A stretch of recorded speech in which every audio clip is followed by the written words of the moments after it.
창세기 1장 26절.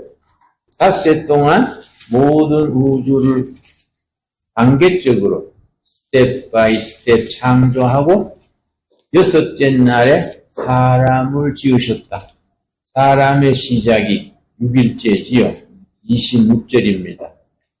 하나님이 이르시되 우리의 형상을 따라 우리의 모양대로 우리가 사람을 만들자. 신학적으로 대단히 중요하게 생각합니다.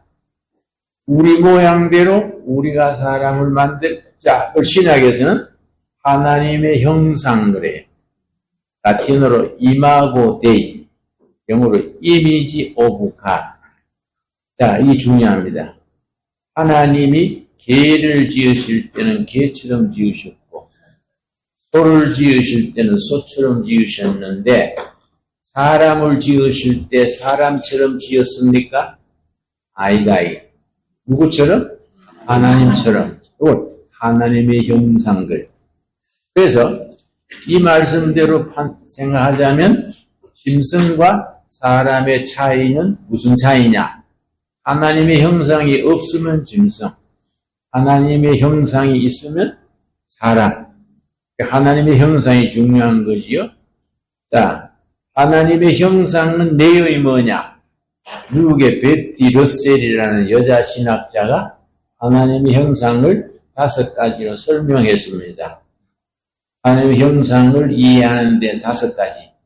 이 하나님의 형상을 이해하는 데 요점이지요. 첫째는 영이신 하나님. 당연하지요. 영이신 하나님. 둘째는 사랑이신 하나님. 셋째는 공동체로 계신 하나님. 왜 하나님이 공동체냐? 한 분인데. 성부, 성자, 성령. 이걸 하나님의 존재 방식 그래. 한 분 하나님인데 성부, 성자, 성령. 공동체로 계신다. 이 우리 하나님에 대한 이해 중요한 부분이지요. 그런데 이슬람을 시작한 마호메트는 이걸 이해를 못했어.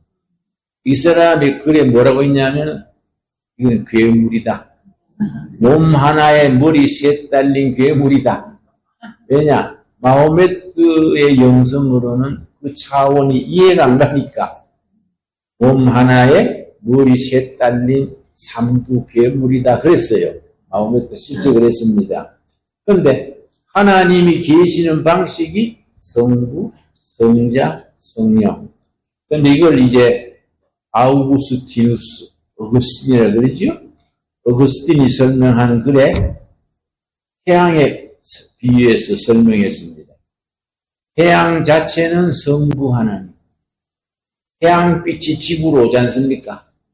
물리학에서는 입자로 온다, 파동으로 온다, 두 설이 있어요. 근데 뭘 오든지 태양빛이 지구로 오는 게 성자 하나님. 태양빛이 눈을 녹이고 싹이 트게 하고 이걸 성령 하나님. 어거스틴의 설명이에요. 자, 그런데 공동체로 계신 하나님. 그래서 미우나 고우나 교회 공동체 속해가지고 찢고 뽑고 싸우더라도 더불어 예수 믿는 거예요. 한국의 정당 이름도 더불어민주당 있죠? 나는 그 더불어 해먹어당 그래. 더불어. 우리 신앙은 더불어야. 공동체, 공동체. 네 번째는 창조하신 하나님. 그런데 창조에 대한 기사가 창세기 1장과 2장 첫 부분에 2번 나와요. 그런데 우리 오해하기 쉬운 것이 창조 역사가 창세기 1장과 2장 첫 부분에 끝난 걸로 오해하기 쉬워요. 하나님의 창조하시는 섭리는 지금 또 계속되는 거예요. 하나님의 창조 역사. 그래서 맨날 부부가 싸우고 찢고 뽑고 도장직작하던 사람이 말씀이 들어가면 아주 사랑의 부부로 변화돼요. 말씀의 역사지. 그러니까 우리 한국 사회는 꼭 싸우질 잘하잖아요. 그거 이제 교회가 말씀을 퍼뜨리면 편안한 나라로 바뀌겠지요? 예. 바뀌어가고 있는 중입니다. 지금 막바지요, 막바지. 우리나라 역사가 등산으로 말하면 팔부능선이요. 팔부능선에서 사고가 잘 나요. 다 왔다 싶어서 방심하다가 사고가 나. 근데 우리가 고비 와 있어요. 요 고비 넘기는 한 1, 2년 들 걸로 생각합니다. 그 고비 잘 넘기면 좋은 나라가 될 줄로 믿습니다. 그러니까 공국 소문 듣고 막 형편없는 줄 아는 거 오해예요. 그건 잘 돼가는 과정, 프로세스다. 편안한 마음 가지기 바랍니다. 자, 창조하시는 하나님. 우리 구례마을에 구례 국제학교가 있어요. 중고등학교. 저와 있는 아들이 그 학교 책임자인데, 구례 인터내셔널 크리에이티브 스쿨이에요. 창조학교. 시골에 있는 조그만 학교인데, 2년 전에 뉴저지에 있는 기구에서 중고등학생 창의력 대회 참가해서 우리가 금메달을 받았어요. 그만큼 우리 교육의 목표가 창조적인 사람, 상상력이 있는 사람을 키운다. 이게 목표니까. 아이들을 일반 학교처럼 주입식 교육이 아니고 자율적인 대화로 키우니까 조그마한 시골 학교가 국제대회 1등 하는 거 아닙니까? 그게 참 보람 있는 거지요. 근데 이게 창조하신 하나님이 중요한 것이 성령 받으면은 창조적인 사람으로 변화돼요. 아멘 하십니까? 네. 성령 받고 성경 말씀에 은혜가 깊어지면은 사람이 창조적이고 상상력이 넘치게 되는 거예요. 이게 한국에 왜 중요하냐? 한국은 지하 자원이 없는 국가입니다. 무자원 국가. 한국의 자원은 사람밖에 없어. 그 사람이 창조적인 사람이 돼야 돼. 그 성경 읽고 성령 받아야 돼. 그럼 나라의 미래가 열리는 거지요? 참 귀한 일입니다. 자, 5번째가 중요하지요. 자유하시는 하나님. 그래서 신약의 갈라디아서 5장 1절을 말틴 루터가 가장 좋아했다는 말씀이고, 건국 대통령 이승만 박사가 평생의 교훈으로 삼았다는 구절이 갈라디아 5장 1절이요. 이승만 박사는 1899년 사형수로 한성 감옥에 있을 때에 선교사들이 성경을 들여보내줬어요. 성경 읽다가 예수님 영접하고 1899년에 크리스찬이 됐는데, 그때부터 이승만 박사의 기도 제목이 둘이요. 어떻게 하면 대한민국을 기독교 국가로 만들 것인가? 둘째, 어떻게 하면 대한민국을 왕제, 고종황제 다 그 시대에 지나가고 민주공화국으로 만들 것인가? 2가지 기도 제목. 평생 그러면서 갈라디아서 5장 1절, 그리스도께서 우리에게 자유를 주셨으니 그러므로 다시는 종의 멍에를 매지 말자. 이 이승만 박사의 평생의 삶의 지표라 그랬습니다. 자유하시는 하나님. 자유. 하나님의 영이 있는 곳에는 자유가 있어야 돼요. 그래서 목회를 목사 말 무조건 믿어라. 당에 따르라. 이거는 조금 문제가 있어. 자유함이 있으면서 질서가 있어요. 남한은 너무 자유하다가 질서가 없어. 북한은 질서, 김정은 질서 때문에 자유가 없어. 그지? 그러나 북한은 점점점 한국 쪽으로 기울어지고 있습니다. 북한을 탐내는 나라가 중국인데요. 나는 북한에 18번 갔어요. 근데 웨스트 포인트 같은 장교 훈련 학교가 있습니다. 북한에. 그거 가봤더니 중국은 1000년의 적, 일본은 100년의 적, 북한은 중국은 1000년 숙적, 일본은 100년 숙적. 일본은 기껏해야 100년 원수인데 중국은 1000년 원수다. 굉장히 북한 사람들이 중국을 싫어해요. 이상하게 남한의 더불어민주당은 중국을 좋아해요. 그래서 중국 공산당이 세워진 것이 1921년이에요.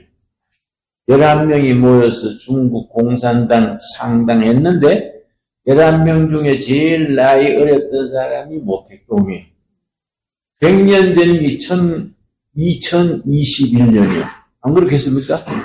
1921년에서 100년이 2021년인데 베이징에서 공산당 100주년 창립대회를 기념회를 했는데 전 세계 공산당 당 깃발이 다 있는데 그 중에 한국의 더불어민주당 깃발이 있었어.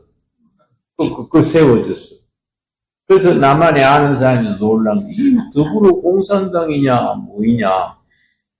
왜 중국 공산당 100주년에 한국 더불어민주당 당기가 그 왜 있냐. 상당히 국민들이 좀 거기에 대해서 불쾌하게 생각했지요. 그러니까 자유하시는 하나님. 또 우리 대한민국이 자유민주주의 나라가 됐다는 것이 축복이죠, 축복. 그걸 지켜가야지요, 이제. 자, 세 번째 시작이죠. 사람의 시작. 네 번째 시작이 뭐냐면은 2장.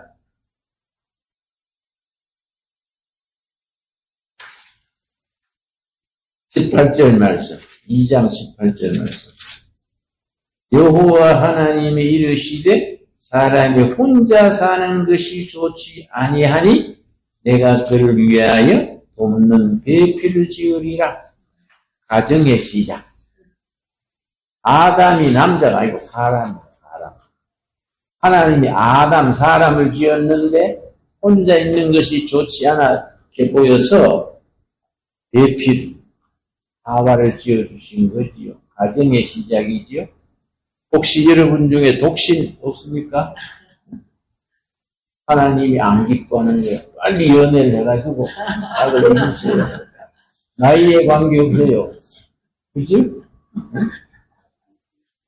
가정의 창조, 가정의 시작. 가정이 행복해야 돼. 네? 자, 그럼 다섯 번째 시작입니까? 그렇지? 창세기 3장 6절 말씀. 여자가 그 나무를 본즉 먹음직도 하고 보암직도 하고 지혜롭게 할 만큼 탐스럽기도 한 나무인지라 여자가 그 열매를 따먹고 자기와 함께 있는 남편에게도 주매. 죄의 시작. 죄라는 것이 불순종이죠. 에덴 동산에서 하나님의 명을 깨뜨린 불순종이 죄의 시작이지요. 그러니까 자, 복습합시다. 창세기에는 7가지 시작이 있다. 첫째는 무슨 시작입니까? 우주 만물의 시작. 둘째는 생명의 시작. 셋째는 사람의 시작. 네 번째는 가정의 시작. 다섯 번째는 죄의 시작. 이 골치 아픈 거지. 그죠? 근데 죄의 시작으로 끝났으면 복음이 없지요. 심판의 시작이 6번째지요. 자, 14절 말씀. 3장 14절. 여호와 하나님이 뱀에게 이르시되 너가 이렇게 하였으니 너가 모든 가족과 들의 모든 짐승보다 더 저주를 받아. 이제 그냥 길에 다니는 뱀이 아니고 영적으로 사탄의 앞제비지요. 그리고 우리가 시골에서 연주일학교 이거 배워가지고 산에 들에 나무하러 소매기로 가가지고 뱀 보이면 무조건 다 잡았어. 우리 아담 하와 할머니를 타락시켰다고. 무조건 뱀 잡아가 나무에 걸어놓고. 그런데 사실 그 뱀이 아니고 사탄의 앞제비라고 생각해야겠지요? 예. 그 심판을 시작하면서 15절이 중요합니다. 15절. 15절이 왜 중요하면 옛날 교부들이 창세기 3장 15절을 해석하기를 오리지널 가스펠, 원복음, 그래서 원복음 15절. 왜 그렇게 말하느냐? 15절. 내가 너로, 내가 하나님이지요. 너는 사탄이에요. 너로 여자와 원수가 되게 하고, 그 여자는 누굴까요? 마리아를 말해요. 마리아. 원수가 되게 하고, 너 후손도 여자의 후손과 원수가 되게 하리니, 사탄의 후손과 여자의 후손. 여러분, 인류 전체는 남자의 후손입니다. 남자의 후손. 그런데 메시아는 여자의 후손이에요. 여자의 후손은 항상 단수예요. 단수. 한 분. 그래서 내가 남자의 후손과 여자의 후손이 차원이 다르지요? 내가 43살에 샌프란시스코 신학대학 유학을 처음 왔었는데, 한 학기. 유학을 그래봐야 뭐, 교수가 영어 하는 데는 내가 못 알아듣고, 내가 영어 하는 데는 미국 사람들이 못 알아들어요. 내가 영어를 하니까 자꾸, I beg your pardon 그러지요? 그 말 자꾸 짜증이 났어. Please attention. 응? 정신 차려 들으라. 얘가 영어 잘 못하는 거는 당연하다. 너가 한국말 하냐? 알아들어야지. 자꾸 물으면 어떡하냐? 내 말이 맞잖아요. 예. 자, 그건 그렇고. 여자의 후손과 사탄의 후손이 서로 원수가 돼가지고 후손과 원수가 되게 하리니 여자의 후손은 메시아를 말하지. 그렇지? 여자의 후손은 너 머리를 상하게 할 것이요. 머리 상하면 죽지요?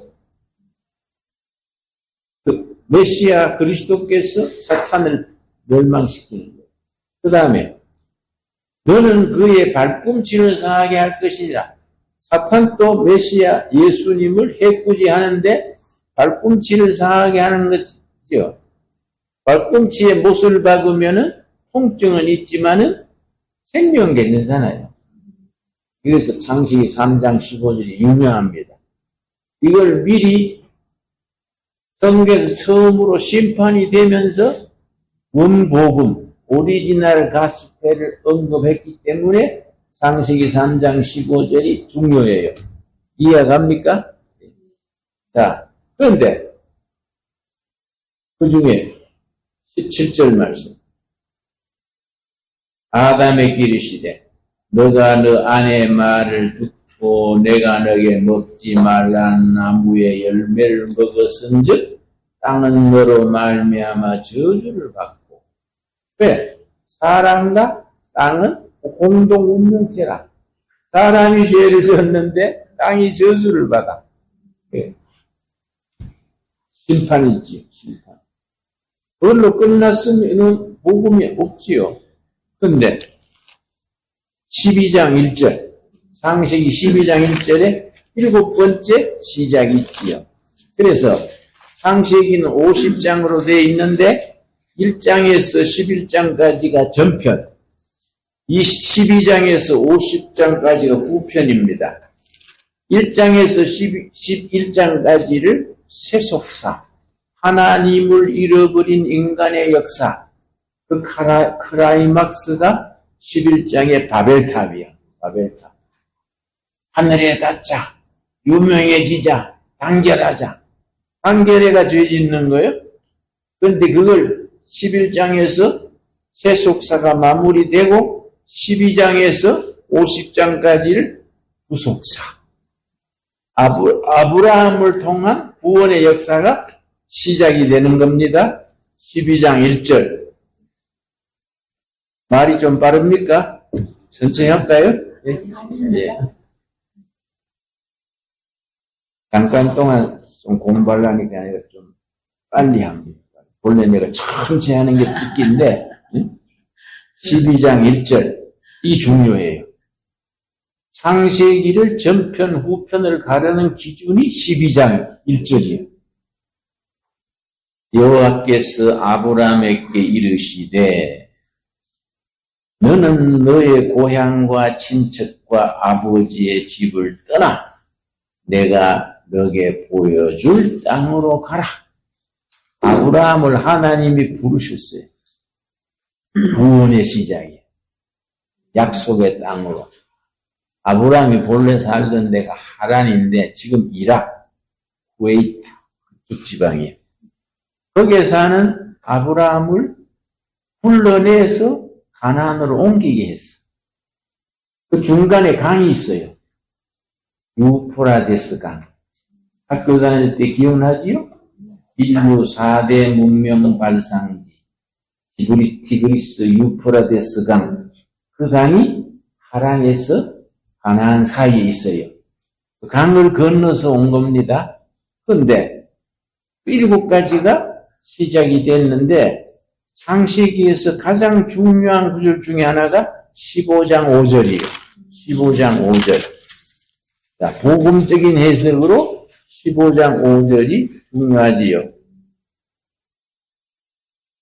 5절, 6절. 그를 이끌고 하나님이 아브라함을 이끌고 밖으로 나가 이르시되 하늘을 우러러 묵별을 셀 수 있나 보라. 시청각 교육거리예요. 아브라함이 자식이 없다고 하나님한테 호소 비슷하게 하니까 걱정 마라. 밖으로 데리고 나가가지고 하늘의 별을 보여주면서 이 자식이 앞으로 이렇게 많을 것이다. 말이 안 되지 않습니까?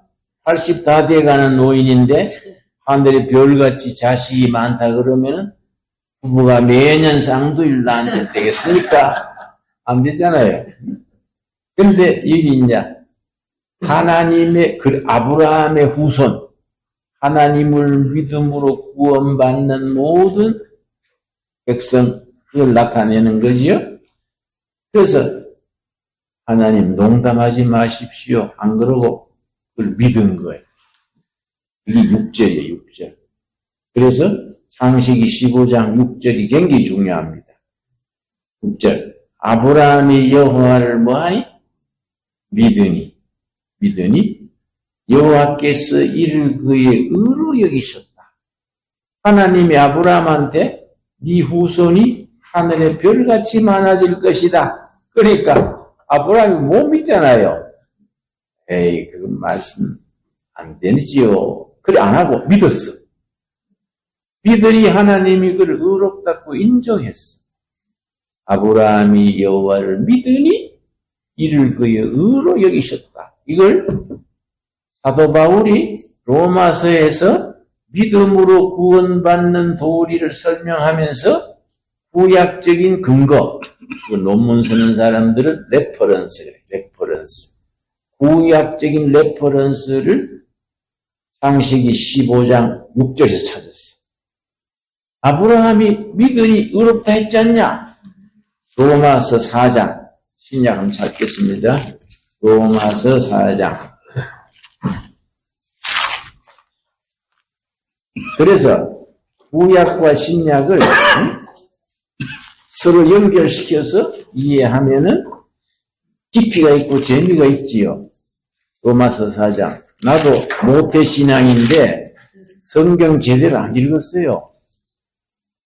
장로의 신학교까지 했어도 성경 제대로 안 봤는데 참 감사하게도 지역을 갔어. 박정희 대통령 때 박정희 물러가라 하다가 지역 갔는데 정치 보면 독방에 들여보내주더라고요. 독방에서 딴 게 할 게 있습니까? 성경 읽는 거예요. 감옥에서는 성경이라 안 그래요. 이스라엘 무협지라 그래요. 이스라엘 무협지. 내 옆방에는 김지아가 살아요. 김지아 소리 들었지요?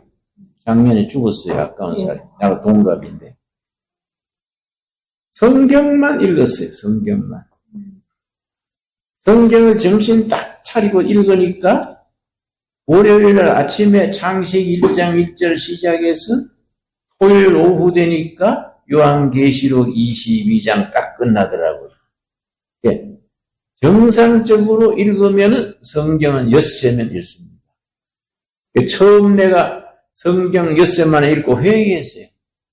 아, 내가 명식이 신학교를 하고 설교를 하면서 엿새면 한 번 읽는 성경을 1년에 한 번도 안 읽고 설교했구나. 반성했어요.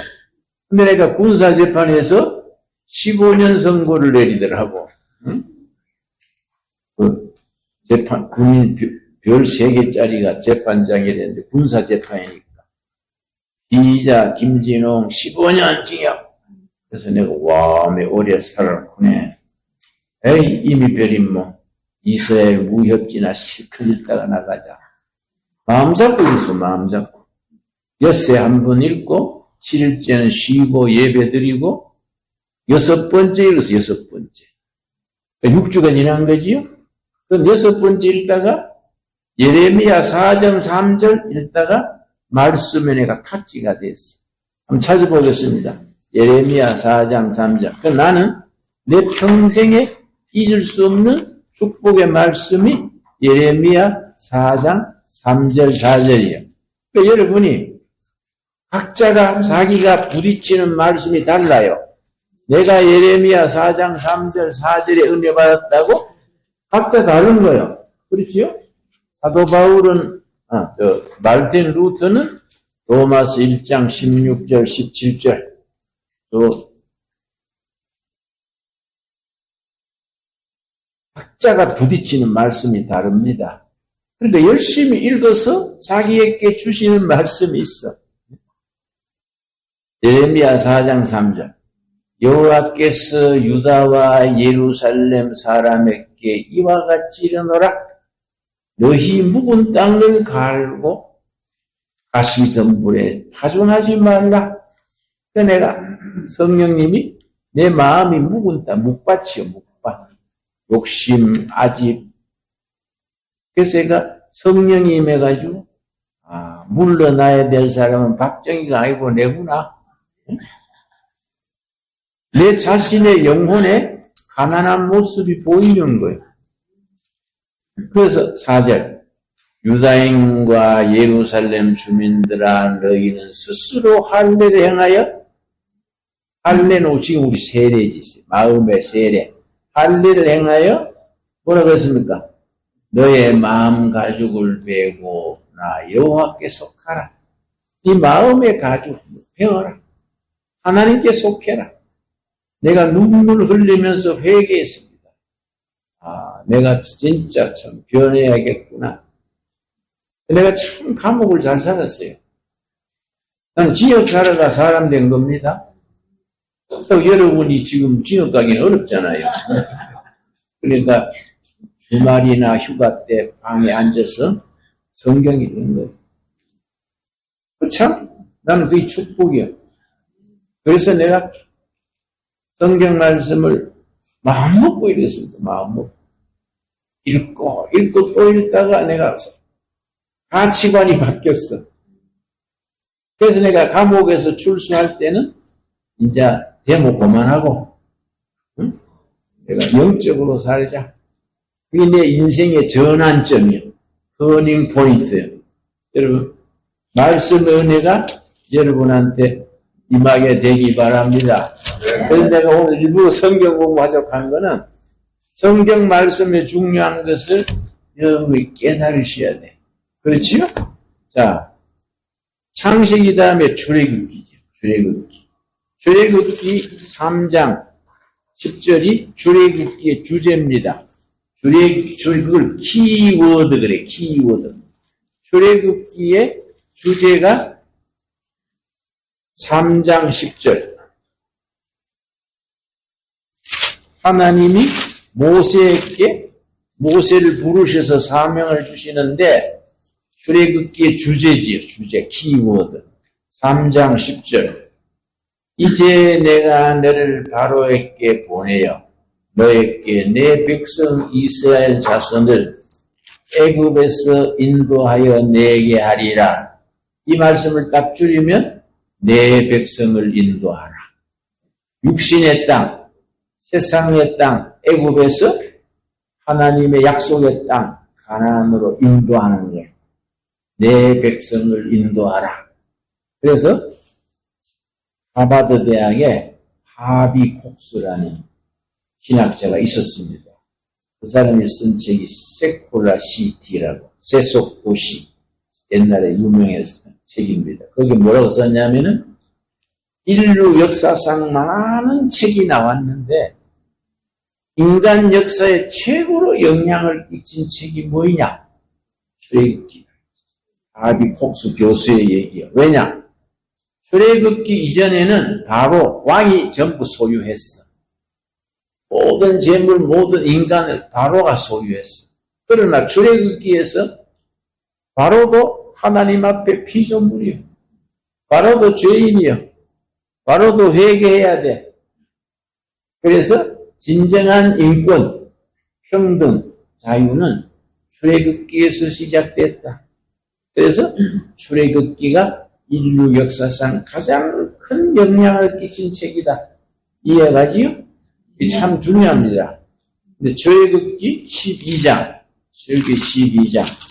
자, 그 책의 요점만 얘기하는 겁니다. 12장 보면은 첫 번째 6월절이 나옵니다. 첫 번째 6월절. 자, 그 6월절이 우리한테는 중요한 거죠. 신약적인, 복음적인 의미로 6월절이 참 중요합니다. 첫 6월절이 출애굽기 12장입니다. 12장 1절.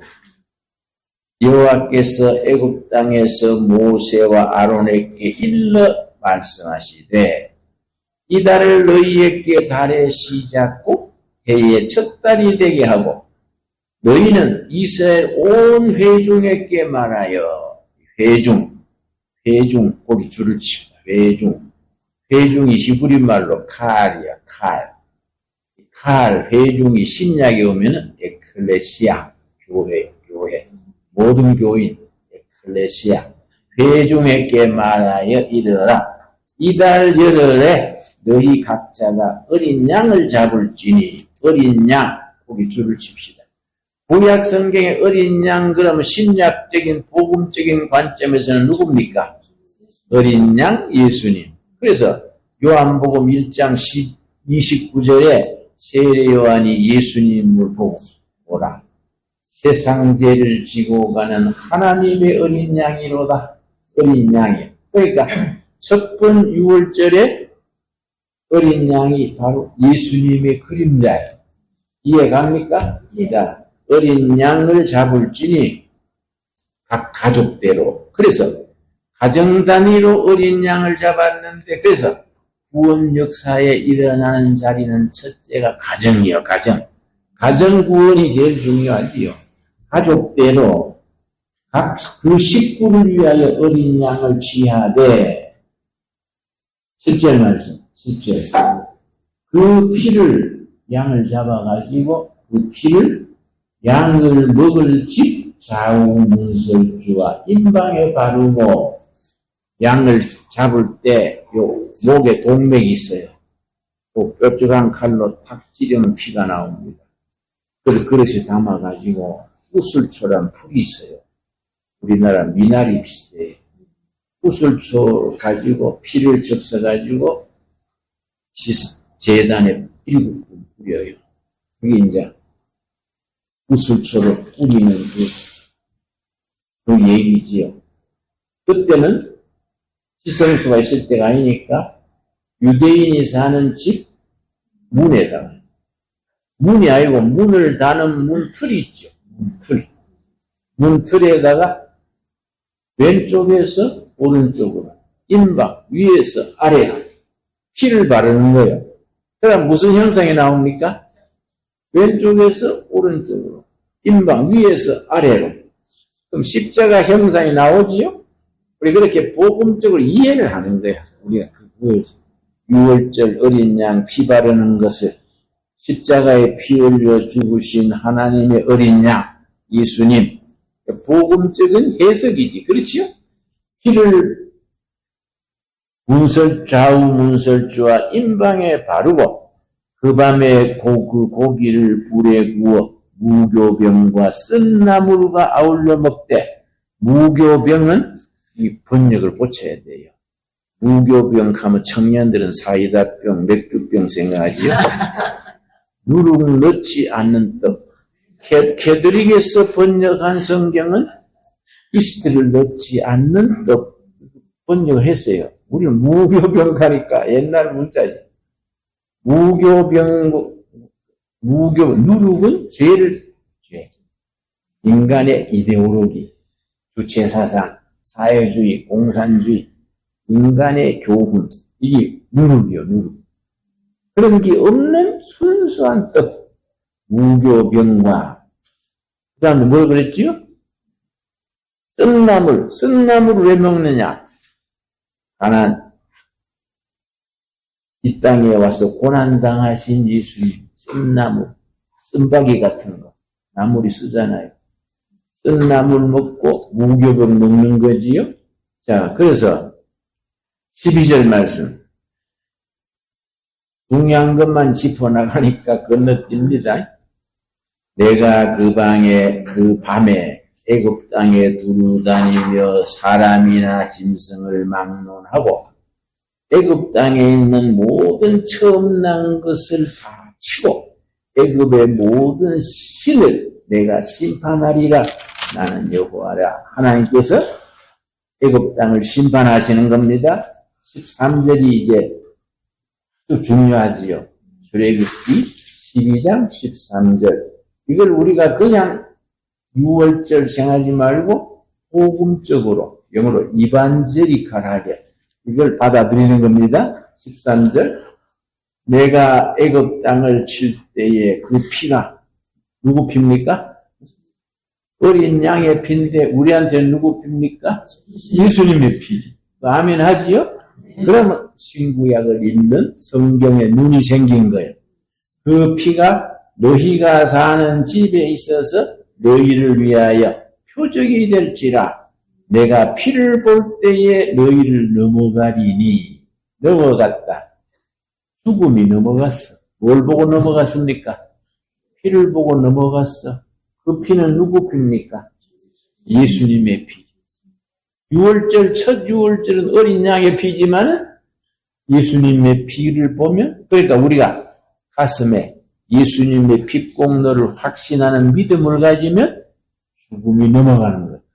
넘어갔다고 6월절입니다. 넘어갈 유자예요. 뭐가 넘어갔습니까? 죽음이 넘어갔어. 그래서 영어 성경에는, 영어로는 6월절이 The Day of Passover. 6월절이 패스오버의 날. 죽음이 피를 보고 넘어가는 날. 패스오버. 이해가지요? 6월절이 의미가 깊지요. 내가 피를 볼 때 너희를 넘어가리니 재앙이 너희에게 내려 멸하지 아니하리라. 너희는 이 날을 기념하여 여호와의 절기를 삼아 영원한 규례대로 지킬지니라. 첫 번째 6월절이 있었기 때문에 우리한테는 구원받은 날이지. 예수님의 피공로로 죄 씻음 받고 구원받은 날이 구약의 6월절이지요. 이해가 갔습니까? 일단 머리를 이해가야 돼. 머리를 이해하고 그 다음에 가슴에 뜨겁게 묻는 거예요. 그리고 온몸으로 사는 거예요. 신앙생활의 3박자예요. 먼저 말씀이 머리를 이해가야 돼요. 그 다음에는 가슴에 뜨겁게 신앙 고백으로, 그 다음에 온몸으로 사는 겁니다. 그런 뜨거운 신앙을 실천하는 우리 되기 바랍니다. 자, 출애굽기에서 그래서 구원받았지요? 구원받아가지고 막바로 천국 가는 거 아니지 않습니까? 구원받아도 몇십 년 살다가 가잖아요? 그 다음에 레이기야, 레이기. 그래서 레이기는 생활의 책이에요, 생활. 레이기는 생활. 창세기는 시작의 책. 출애굽기는 구원의 책. 레위기는 생활이야. 생활은 생활인데 무슨 생활? 거룩한 생활. 그래서 레위기 11장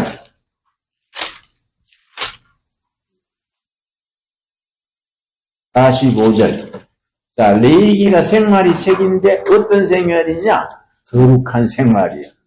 레위기 12장 45절.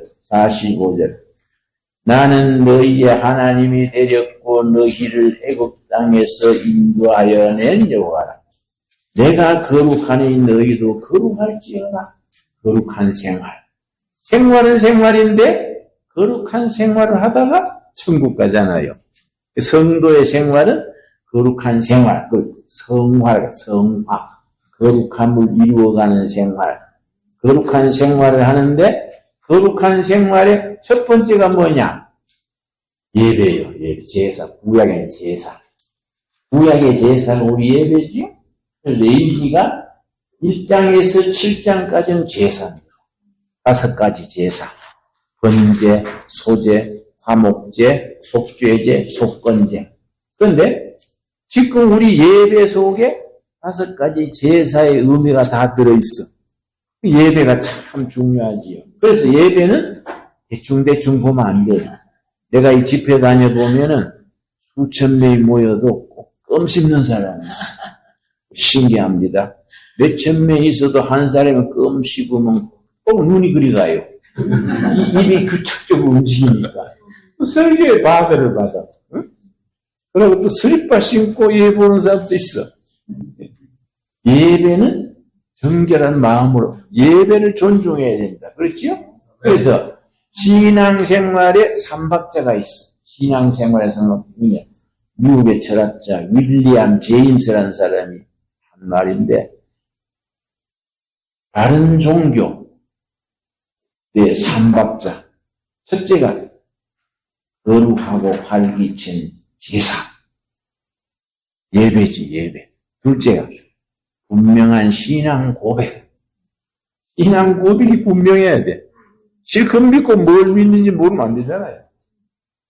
신앙 고백. 마태복음 16장에 주는 그리스도시요 살아계신 하나님의 아들이로소이다. 베드로의 고백이지요. 그러니까 예수님이 내가 그 신앙 고백 위에 교회를 세우리라. 기억나지요? 마태복음 16장에. 세 번째가 응답받는 기도. 이거 중요합니다. 신앙생활의 3박자, 좋은 교회의 3박자. 첫째 뭡니까? 거룩하고 활기찬 예배, 구약으로는 제사. 둘째는 분명한 신앙 고백. 셋째는 응답받는 기도. 기도가 응답받으면서 신앙이 자라는 거지요. 그렇지요?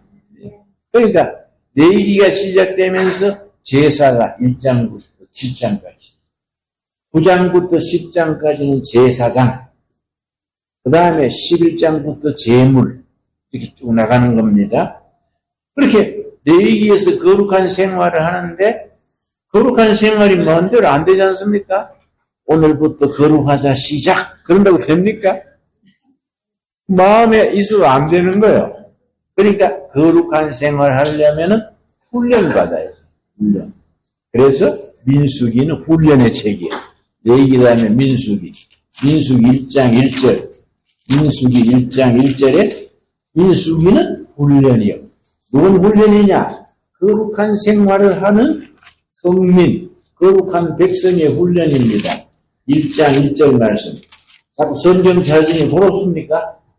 내가 성경 공부한다 했으니까 자꾸 찾는 겁니다.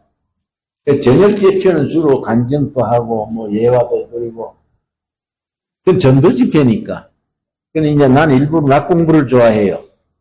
성경 공부 쭉 그렇게 하면, 아무 성경 보는 눈이 열려야 되지 않습니까?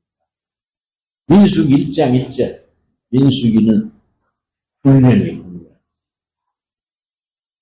이스라엘 자손이 애굽 땅에서 나온 후 둘째 해 둘째 달 첫날에 여호와께서 시인의 광야, 영어는 사막입니다. 데저트. 시인의 사막, 시나이 사막, 시인의 광야 해막에서 모세에게 말씀하여 이르시되, 그런데 시인의 광야가 40년, 훈련장이 홍해 바다는 건넜는데 가나안 요단강은 안 건넜어. 거기 훈련장이에요. 홍해 바다는 건넜고 요단강 건너기 전에 그 시나이 사막이에요. 거기 400km. 400km 거기 훈련받는 장소예요. 그런데 이스라엘 백성들은 400km면 노인이 천천히 걸어도 20일이면 걸어요. 청년들은 열흘이면 걸어. 근데 몇 년 걸렸습니까? 40년. 그러니까 그 40년간 훈련받은 거지요. 그 광야 사막에서 훈련받은 거예요. 우리도 1945년 해방돼가지고 막바로 민주주의로 왔으면 편할 게인데, 4.19, 5.16, 엎치락, 뒤치락 해서 민주주의가 발전해 가지요. 이 훈련이죠, 훈련. 민주주의 훈련이죠. 네. 그러니까 민수기의 특별히 12장.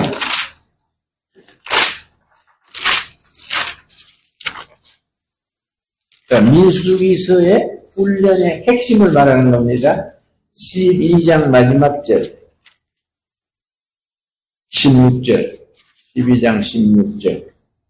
그 후에 백성이 하세로스를 떠나 바란 광야에 진을 치니라. 광야, 시내 광야로 나와가지고 어디까지 왔냐면 바란 광야. 거기에 줄을 칩시다. 바란 광야. 이 중요합니다.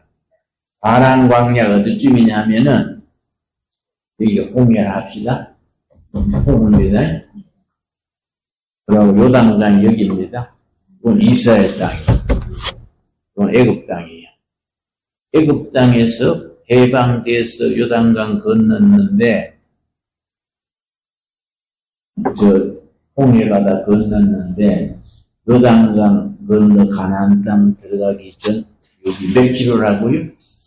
400km. 근데 바란 광야가 어디 있냐면은, 요 자리야, 하루만 더 가면 가나안 땅이에요. 다 간 거야, 다 갔어. 이 바란 광야. 바란 광야에서 사고가 친 사고가. 이게 민수기 13장, 14장. 굉장히 중요합니다. 자, 13장 1절. 바란 광야 위치 이해하셨지요? 하루만 더 가면 돼. 하루를 잘못 가서 뒤돌아서 40년 헤맨 게 훈련 받은 거예요, 훈련. 자, 13장 1절. 여호와께서 모세에게 말씀하여 이르시되 사람을 보내어 내가 이스라엘 자손에게 주는 가나안 땅을 정탐하게 하되 그들의 조상의 가문 각 지파 중에서 시간된 자 한 사람씩 보내라. 바란 광야의 회중은 머물고 한 지파에 한 명씩 선수를 뽑았어. 그럼 몇 명 되겠습니까? 12명이지, 12지파니까. 12명 중에 누가 있느냐 하면 6절. 유다 지파에서는 여분의 아들 갈렙. 또 8절. 에브라임 지파에서는 눈의 아들 호세아. 호세아는 여호수아와 같은 말입니다. 호세아, 여호수아 같은 말이에요. 에브라임 지파는 요셉 지파를 말하는 거지요. 갈렙과 여호수아, 호세아도 12명 중에 뽑혔어. 자, 그들이 모세가 뭐라 그러느냐? 17절 말씀. 13장 17절. 모세가 가나안 땅을 정탐하러 그들을 보내며 이르되 적진에 침투하는 겁니다. 너희는 네겝 길로 행하여 산지로 올라가서 그 땅이 어떠한지 정탐하라. 12명을 적진에 침투시켰어. 그 땅을 정찰해라. 며칠 만에 돌아왔느냐? 25절. 40일 동안 땅을 정탐하기를 마치고 돌아와. 며칠 다녔다고요? 40일. 40일 돌고 와서 보고하는 거예요. 그 땅이 어떻습니다. 그런데 26절. 바란 광야 가데스에 이르러 모세와 아론과 이스라엘 자손의 온 회중에게 나와 그들에게 보고하고 40일 만에 돌아와서 보고하는 겁니다. 자, 두 패로 갈렸어. 갈렙과 여호수아는 마이너리티 소수고 다른 10명은 머조리티 다수인데 패가 갈렸어. 지금 대한민국이 패가 갈리듯이 패가 갈렸어. 갈렙이 뭐라고 보고했느냐? 30절. 갈렙이 모세 앞에서 백성을 조용하게 하고 이르되 우리가 곧 올라가서 그 땅을 취하자. 능히 이기리라. 갈렙과 여호수아는 긍정적이고 적극적이고 진취적인 사고방식이요. 우리는 들어가면 승리합니다. 갈렙과 여호수아. 그래서 다른 10명은 딴판이요. 31절. 그와 함께 올라갔던 사람들 몇 명이지요? 10명. 10명은 이르되 우리는 능히 올라가서 그 백성을 치지 못하리라. 그들은 우리보다 강하니라. 상대방은 강해 보이고 우리 약해 보이는 거예요. 벌써 싸워보지 않고 져버린 거지. 벌써 안 싸워보고 져버리는 거예요. 패배주의적인 거지요. 옛날 일본 사람들이 우리를 조센징 그랬지요? 그럼 우리가 분발해서 조센징이 어때서? 이래 안 하고 그래 역전은 할 수 없어. 한국 사람 스스로 역전이라서 역전. 쓰다가 버린 돈 역전이거든. 그래서 내가 일본에 가서 모임에 참석했는데 일본 사람 27명, 제일 동포 2명, 나 30명이 10일간 행사를 했는데 서로 소개하잖아요. 소개하는데 일본 중소기업 사장인 내가 나는 한국서 왔습니다. 그랬더니 조센징이 되었을까? 이걸 낮춰가지. 비는 조금 이렇게 조센징이라고 비아냥거리는 거야. 아이 조센징 되었을까? 그래서 내가 웃으면서 아이 와다시와 조센징 됐어요. 웃으면 그러니까 그 사람이 가만히 있더라고. 신뢰잖아요. 존중할 때는 한국구인, 비하할 때는 조센징이라고. 그래서 내가 그대로 받아들였어. 나는 조센징이라고. 열을 마치는 날 그 사람이 딱 나 앞에 꿇어앉더라고요. 꿇어앉더니 일본 사람들이 또 아싸리 한 게 있어. 김센세이. 첫날 제가 선생님을 비아냥한 걸 사과합니다. 난 잊어버렸어요. 뭔데요? 내가 조센징 되시라고. 사과합니다. 난 잊어버려도 괜찮다. 악수했는데 다음 하는 말이 한국의 김센세 같은 목사를 그래요. 여러 명 있습니까? 그렇지. 나는 한국 목사 중에 그냥 평균입니다. 왜 그러세요? 그랬더니 김센세하고 열을 같이 있어 보니까 한국인에 대한 인상이 달라집니다. 김복씨 같은 분이 많으면 앞으로 한국이 괜찮겠습니다. 그 사람 말이에요. 그때 친해졌어요. 다른 사람이 우리를 비아냥거려도 자기가 안 받아들이면 돼. 내가 잘났는데 지가 미국은 아무래도 세그리게이션, 인종차별이 있잖아요. 그렇지요? 내가 옛날에 레이건 대통령 때 조창기도에 초청받았어요. 내가 가서 이제 잠깐 조창기도에 간증다고 했는데 6명씩 한 테이블에 앉아요. 그리고 인사하는데 그 미국에 어떤 사람인가 내가 소개하니까 나가 비아냥되더라고. 옐로우 피플. 그런 말 기분 나쁘잖아요. 그래서 Don't you like yellow color? I don't like white color. 그래서 니도 악수를 치니까 좀 당황한 거예요. 6명 모인 사람이 무슨 바다가 됐어. 지금 나는 그래 옐로우라고 그래 하시면 기도해 와가지고 한 거래요. 기준은 필요 없잖아.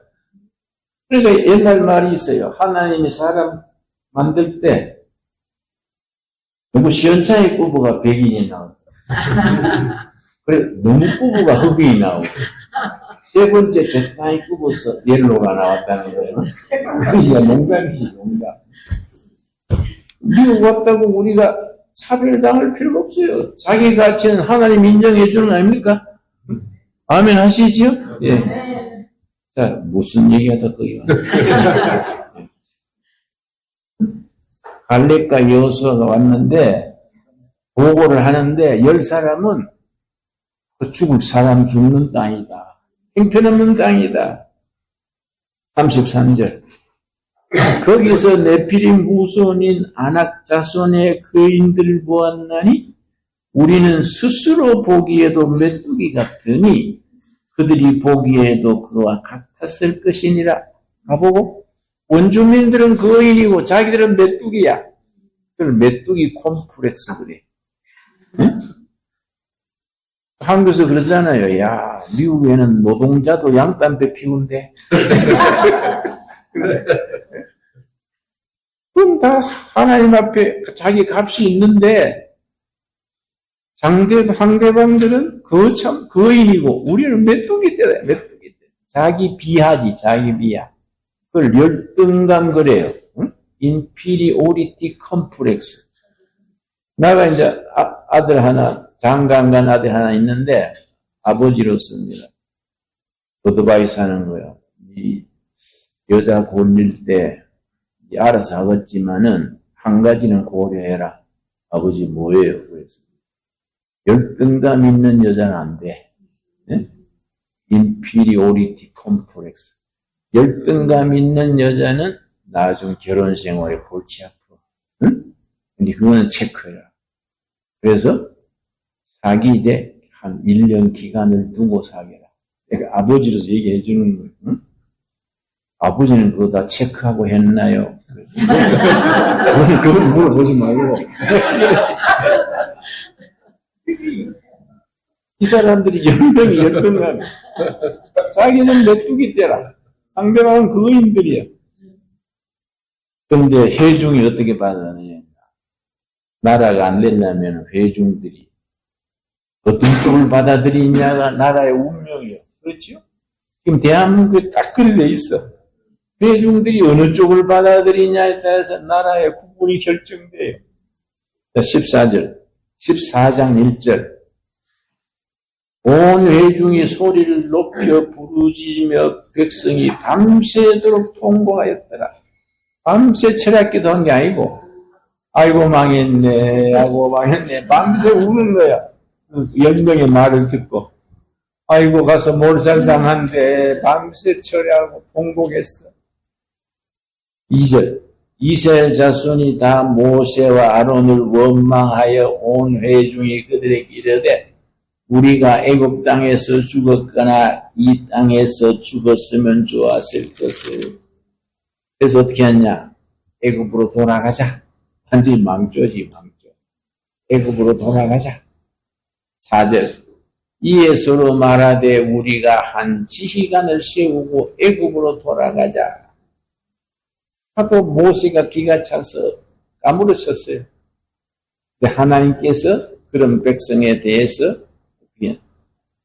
갈렙과 여호수아가 뭐라 그러느냐? 6절 말씀. 14장 6절. 그 땅을 정탐한 자 중 눈의 아들 여호수아와 여분네 아들 갈렙이 자기들의 옷을 찢고 이스라엘 자손의 온 회중에게 말하여 이르되 우리가 두루 다니며 정탐한 땅은 뭐라 그랬습니까? 심히 아름다운 땅이라.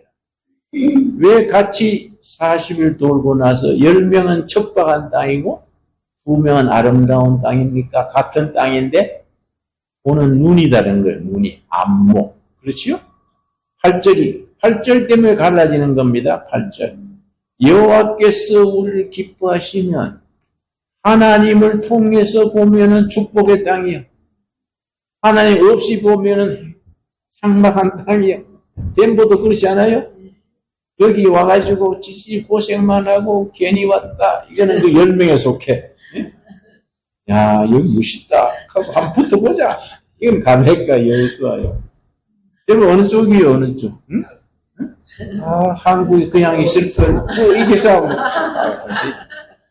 나는 미국 이민이 가장 성공한 이민사회거든요. 앞으로 더 많이 나와야 된다고 봐요. 이 넓은 땅에 뻗어가면 얼마나 좋아요. 한국은 비좁아요. 내가 종로에 나갔는데 친구하고 어깨가 받들려서 걷기 종로 사람들이 많잖아 서울에. 아휴 이렇게 좁은 땅에 바글거리고 뭐해 먹고 사노? 그랬더니 내 친구가 서울 사람인데 뭐해 먹고 살기는 서로 쇠겨 먹고 살기. 한국은 사기가 많잖아 사기가. 미국은 내가 왜 좋아하냐? 정직하고 부지런하면은 살잖아요. 한국은 정직한 사람이 불이익을 당해. 아직 그래요. 고쳐 써야 되지. 정직하고 부지런한 사람이 성공해야 되는데 한국은 줄 잘 써야 돼. 줄 잘못 쓰면은 이 끼니가 없어져. 이제 앞으로 놔줘야지. 이해갑니까? 네. 근데 하나님이 어떻게 하시느냐? 14장 26절. 여기 크라이막스입니다. 14장 26절이 민수기서의 크라이막스요. 14장 26절. 여호와께서 모세와 아론에게 말씀하여 이르시되 나를 원망하는 이 악한 회중에게 내가 어느 때까지 참으랴. 이스라엘 자손이 나를 원망하는 바 그 원망하는 말을 내가 들었노라. 28절이 핵심입니다. 28절. 28절을 암송해야 돼요. 오늘 우리에게 주시는 말씀입니다. 그들에게 이르기를 여호와의 말씀에 내 삶을 두고 맹세하노라. 너희 말이 내 귀에 들린 대로 내가 너희에게 행하리라. 우리 말하는 것, 기도하는 것, 꿈꾸는 것이 그대로 하늘로 올라가. 하나님이 그대로 해주신다는 겁니다. 여러분 오늘 아침에 부부가 말했는 게 하늘로 올라가는 거예요. 우리 집은 망했어. 애 새끼들도 빗나가고 어떻고 올라가는 게 너희 말이 내 귀에 들린 대로 행하리라. 아 심각하지. 그러니까 절대 부정적인 말, 응? 비난하는 말이 안 돼.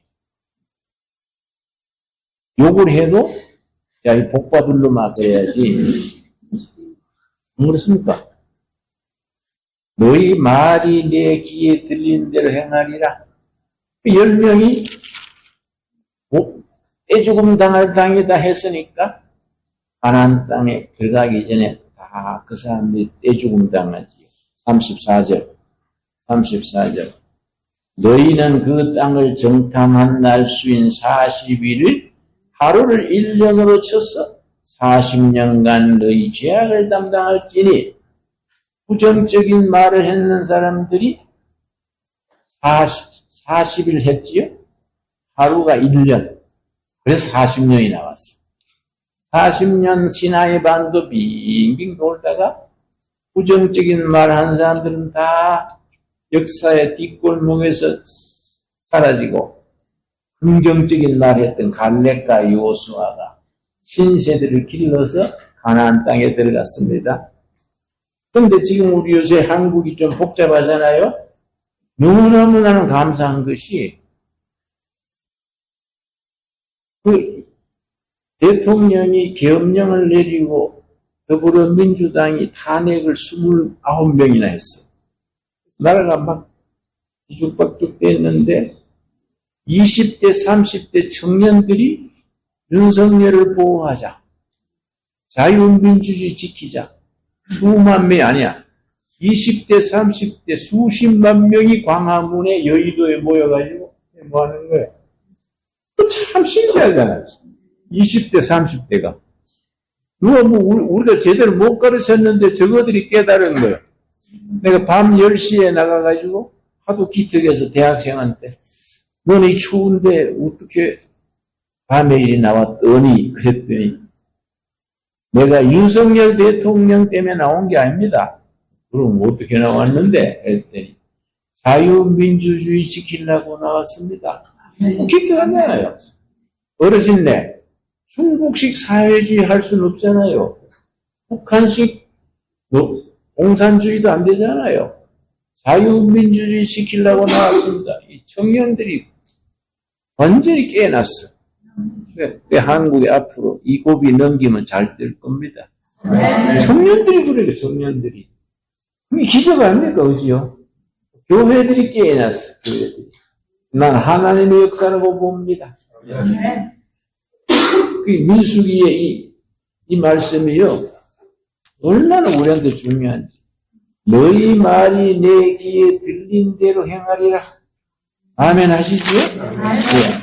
한 번 더 봅시다. 민수기 다음에 뭔 책이에요? 신명기. 광야 40년의 고된 훈련 왜 받느냐? 축복 주시려고. 그래서 신명기가 축복의 책이에요. 축복의 책 중에 6장에서 8장까지가 축복장이에요. 신명기 6장. 신명기가 무슨 책이라고요? 축복의 책. 광야에서 훈련받아서 축복을 누리는 가나안 땅에 들어갔어. 그래서 신명기는 모세의 설교집입니다. 세 편의 설교. 세 편의 설교를 편집한 것이 신명기인데 그 신명기의 내용이 가나안 땅에 들어가서 어떻게 복을 누리고 살아라. 핵심이 그거예요. 근데 신명기 6장 보면은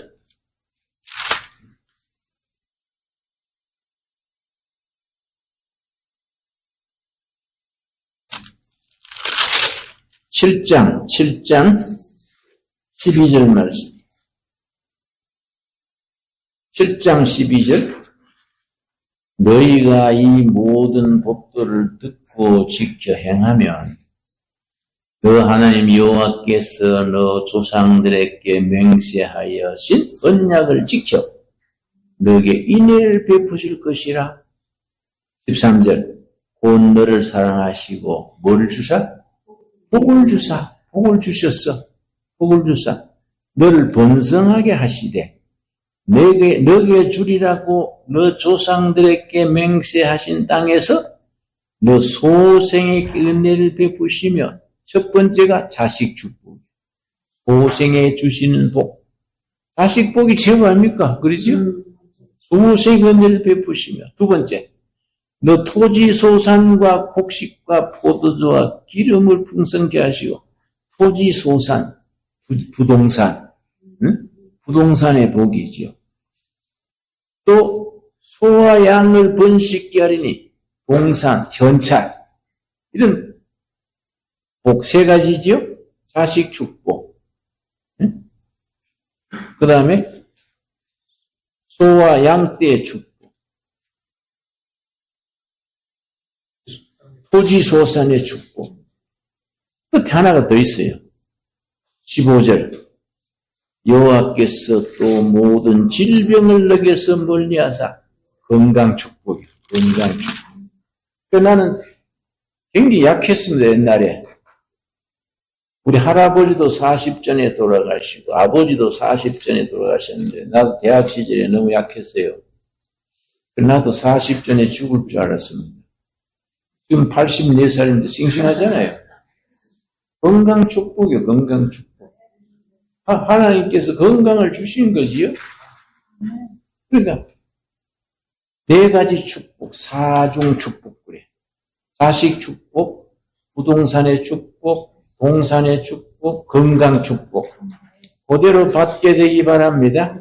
그래서 8장 16절 말씀. 8장 16절. 너 조상들도 알지 못하던 만나를 광야에서 너게 먹이셨나니 이는 다 너를 낮추시며 줄을 칩시다. 낮추시며 하나님이 실패시키는 걸 말합니다. 하나님이 망하게 하시는 것. 잘 나가던 사업이 뱅크럽시 당하고 멀쩡하던 남편이 엉뚱한 짓 하고 기대하던 아들이 시험에 쓰러지고 시험당하고 하나님이 낮추는 거예요. 철들을 하고 하나님이 낮추는데 누가 당하겠습니까? 낮추시며 너를 시험하사 훈련하사 마침내 너에게 복을 주려 하시면느니라. 목표는 복 주려는 거예요. 복 주려고 뒤집어 놓고 실패시키고 아픔을 주고 훈련시켜서 마침내 복을 주는 거죠. 그래서 8장 3절이 예수님이 첫 번째 시험에서 이긴 말씀이 8장 3절인데 신명기 8장 3절을 축복장이라 그래요. 축복장. 신명기가 축복의 책이고 8장이 축복장인데 3절 너를 낮추시며 너를 줄이게 하시며 또 너도 알지 못하며 너 조상들도 알지 못하던 만나를 너에게 먹이신 것은 그 다음에 예수님이 이 돌이 떡이 되게 했을 때에 이 말씀으로 대답했지요. 사람이 떡으로만 사는 것이 아니요 여호와의 입에서 나오는 모든 말씀으로 사는 줄 너희가 알게 하려 하심이니라. 떡으로만 경제지 경제. 경제가 중요하다. 있어야 된다. 근데 경제 이전에 뭐가 있어야 된다고요? 말씀 위에 경제가 서야 된다. 영적으로 훈련된 뒤에 물질 축복받아야지. 영적 준비가 안 되는데 복받으면 지잘났어. 흥청망청하다가 죄 짓고 사는 거예요. 그러니까 말씀 위에 여러분의 경제, 가정, 자식 모두가 말씀 위에 있게 되기 바랍니다. 네, 거기까지 합시다. 기도하겠습니다. 하나님 감사합니다. 오늘 귀한 형제자매들 창세기에서 신명기까지 줄거리를 이렇게 살폈습니다. 하나님이 주신 복을 누리는 축복된 백성들 되게 하시고 우리의 말하는 것, 생각하는 것, 기도하는 것이 하나님께 올라가서 우리 삶의 평강과 복이 있게 하옵소서. 예수님 이름 받들어 기도드렸사옵나이다. 아멘.